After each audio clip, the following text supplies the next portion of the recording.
पासवान से जब भी सवर्ण मतदाता विमुख हुए उन्हें पराजय का सामना करना पड़ा। वोट जो है वो एक तरफा किधर भी नहीं है, लेकिन अगर पूरी तरीके से पासवान जो वोटर है बड़ी संख्या में है, रविदास से ज़्यादा संख्या में है, प्लस सवर्ण और अति पिछड़े वोटर अगर एक साथ आते हैं तो चिराग के लिए हाजीपुर निकालना कोई बड़ा खेल नहीं होगा। फैक्टर होगा पशुपति कुमार पारस, वो भी एक फैक्टर हाजीपुर में बनने जा रहे हैं। अब वो चिराग का साथ देते हैं, जो कैमरे पर तो साथ देते हुए दिख रहे हैं, लेकिन कहीं अंदर ही अंदर भीतरघात ना कर दे, इस बात का भी डर लगा हुआ है। सवर्ण मतदाता में थोड़ी नाराजगी एनडीए को लेकर जरूर है, इसमें कहीं कोई दो राय नहीं है।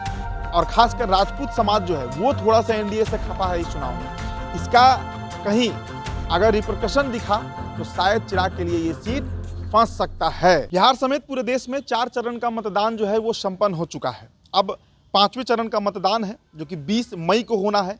और इस सीट में मतलब इस चरण में जो सबसे सर्वाधिक चर्चा वाला सीट है, जो पूरे देश और दुनिया में जिस सीट पे चर्चा होते रही है पिछले 6-8 महीने से, वो सीट हाजीपुर है। हाजीपुर में मतदान होना है 20 मई को। चिराग पासवान की साख दांव पर लगी हुई है। हालांकि चिराग एक बेहद मजबूत प्रत्याशी है, इसमें कहीं कोई दो राय नहीं है। कल जिस तरीके से हाजीपुर में देश के प्रधानमंत्री नरेंद्र मोदी ने चिराग का पीठ थपथपाया है, उसके बाद चिराग का जो कॉन्फिडेंस है वो तो 7वें आसमान पर होगा। लेकिन इन सब के बीच हमें थोड़ा सा जातीय समीकरण का खेल भी समझना होगा, क्योंकि ये वही सीट है हाजीपुर जहां से 10 बार रामविलास पासवान, स्वर्गीय रामविलास पासवान जो है वो चुनाव लड़ चुके हैं। 2 बार उन्हें हार का सामना भी करना पड़ चुका है। एक बार तो 2009 में ही हारे और उसके पहले 1991 में। लेकिन इन सब के बीच 8 बार वो चुनाव जीते हैं। तो इसमें कहीं कोई दो राय नहीं है, कहीं कोई अतिशयोक्ति नहीं होगा ये कहना कि हाजीपुर लोकसभा जो है वो चिराग का लोकसभा है, वो पासवान परिवार का लोकसभा है। लेकिन उस सीट पर जो रविदास जाति के प्रत्याशी रहे हैं, देखिए चूंकि हाजीपुर सुरक्षित सीट है तो वहाँ से जो अनुसूचित जाति जनजाति के प्रत्याशी होते हैं वही चुनाव लड़ते आए हैं। तो ऐसे में रविदास समाज का भी वहाँ पर अच्छा पकड़ है और यही कारण है कि शिवचंद्र राम जो है वो वहाँ से लगातार कई बार से चुनाव लड़ रहे हैं, हालांकि हार जा रहे हैं। अब देखिए, और हाँ, इस बीच एक और फैक्टर होगा पशुपति कुमार पारस, वो भी एक फैक्टर हाजीपुर में बनने जा रहे हैं। अब वो चिराग का साथ देते हैं, जो कैमरे पर तो साथ देते हुए दिख रहे हैं, लेकिन कहीं अंदर ही अंदर भीतरघात ना कर दे, इस बात का भी डर लगा हुआ है। तो सबसे पहले हम जरा सा जातीय समीकरण का थोड़ा सा समझ ले कि वहाँ पर जातीय समीकरण क्या है। तो देखिए, यादव और राजपूत मतदाता जो हैं वो वहाँ पर बड़ी संख्या में है और कहा जाता है कि दोनों मतलब बराबर की आबादी में वहाँ पर आपको मिल जाएंगे। इसके अलावा एक और फैक्टर है जो समझना होगा कि जब भी हाजीपुर में जो सवर्ण मतदाता है, देखिए सवर्ण मतदाता की मैं बात कर रहा हूँ, राजपूत, भूमिहार, ब्राह्मण और कायस्थ की बात कर रहा हूँ, ये मतदाता जब भी पासवान परिवार से अलग हुए हैं, रामविलास पासवान हो, उन्हें हारना पड़ा है।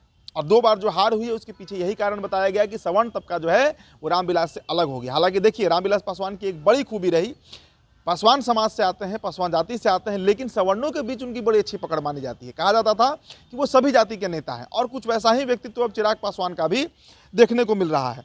जानकार बताते हैं कि पासवान से जब भी सवर्ण मतदाता विमुख हुए उन्हें पराजय का सामना करना पड़ा। सामाजिक समीकरण के लिहाज से पासवानों की आबादी रविदास जाति से कुछ अधिक है।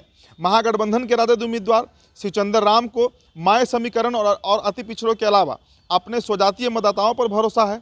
राजद ने आसपास की सीटों पर एनडीए की ऐसी घेरबंदी की है जिसका राजनीतिक लाभ हाजीपुर में दिख सकता है। तो दूसरी तरफ अगर चिराग पासवान की बात करें तो उनका अपना जनाधार बहुत बड़ा है। अगर तुलना करें हम शिवचंद्र राम से तो चिराग का अपना जनाधार काफ़ी बड़ा है। इसके अलावा भाजपा के वोटर, सवर्ण वोटर उनके साथ हैं। अगर यादव एक मुश्त राजद को देंगे तो यादव के बराबर संख्या वाली जाति हाजीपुर में राजपूत है, जो चिराग को वोट देती रही है, मतलब चिराग पासवान के पिता को वोट देते रही है, उनकी पार्टी को वोट देते रही है, जो इस बार उम्मीद जताया जा रहा है कि चिराग पासवान को वोट देगी। अगर हाजीपुर की जातीय समीकरण की व्याख्या करें तो यहाँ यादव और राजपूत मतदाताओं की संख्या करीब करीब बराबर की स्थिति में है। वहीं राघोपुर में यादव मतदाताओं की संख्या सर्वाधिक है। महुआ में यादव और कोयरी मतदाता राजद को ताकत देते रहे हैं। महनार की बात करें तो वहाँ पर सवर्ण में राजपूत मतदाताओं की अधिकता देखी जाती है। हाजीपुर इलाके में सहनी मतदाताओं की भी बड़ी संख्या है। गंगा के कछार से लेकर सराय, भगवानपुर और महनार में भी सहनी मतदाता की, देखिए सहनी मतदाता की बात हो रही है, वे अपने वोट की ताकत रखते हैं। वहीं हाजीपुर में चंवर, जल जमाव और दियारा इलाके में आधारभूत सुविधा की समस्या है। लेकिन जातीय समीकरण पर जरा फोकस अगर हम करें तो हमें ये बात स्पष्ट तौर से समझ में आता है कि वहाँ पर वोट जो है वो एक तरफा किधर भी नहीं है।